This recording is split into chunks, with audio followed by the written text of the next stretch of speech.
Hey guys, আসসালামু আলাইকুম, welcome back to our another blog video. তো গাইস, আজকে যাচ্ছি সেই কিশোরগঞ্জের বিখ্যাত 5 কিলো রাস্তাতে আলপনা করা হয়েছে হাওরে, এটা দেখার জন্য। তো ভিডিওটা অনেক মজার হচ্ছে।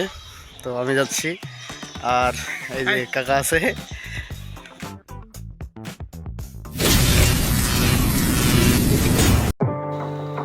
তো ফাইনালি গাইস, আমরা কৈটাদি থেকে নিকলির উদ্দেশ্যে অটোতে রওনা দিলাম। তো কৈটাদি থেকে নিকলি যাইতে আমাদের সর্বোচ্চ 1 ঘন্টা লাগবে, 40 কিলো রাস্তা।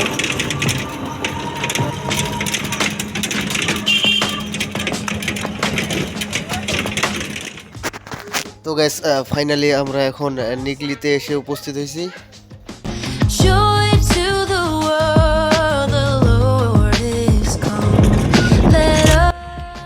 তো গাইস, এটা হচ্ছে নিকলি হাওর। তো এখান থেকে মিঠামইন আবার 4-5 কিলো আছে। তো দুঃখজনক হচ্ছে এই যে নৌকাগুলো আছে, আমরা আসছি একবারে অফ সিজনে। তো নৌকাগুলো অনেকক্ষণ থেকে অপেক্ষায় আছি। তো নৌকার কোনো ভাড়া নাই, তার জন্য আমরা দুজন আসছি, দুজনকার জন্য তারা যাচ্ছে না। তো এর জন্য আমাদের মিঠামইন যে রাস্তাটা আছে, আলপনা রাস্তাটা, তো এটাকে দেখতে পারলাম না অনেক কাছাকাছি আসার পরও। তো কি আর করার। তো ফাইনালি গাইস, আমরা যে জায়গায় আছি এটাকে বলে নিকলি, অর্থাৎ আপনার পদ্মা নদীর পারে। তার ওই পারে আছে হচ্ছে আপনার মিঠামইন অষ্টগ্রাম, আর সেই অষ্টগ্রামে আছে বাংলাদেশের রাষ্ট্রপতি আব্দুল হামিদের বাসা, অর্থাৎ এক কথা সে আব্দুল হামিদের এলাকা আর কি, যেটাকে বলে।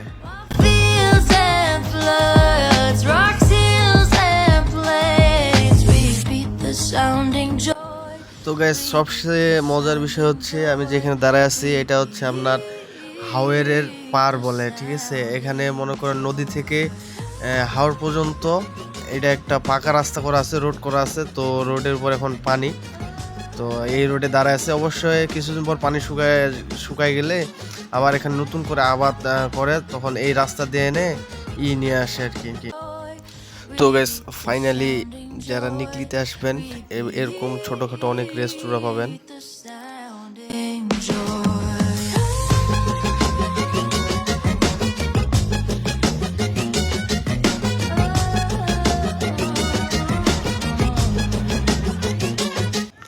তো গাইস, ফাইনালি এখন চলে যাবার পালা। তো এবার তো হাওড়ে সেই আলপনা রাস্তাটা দেখা হইলো না, মনের ভিতর আফসোস।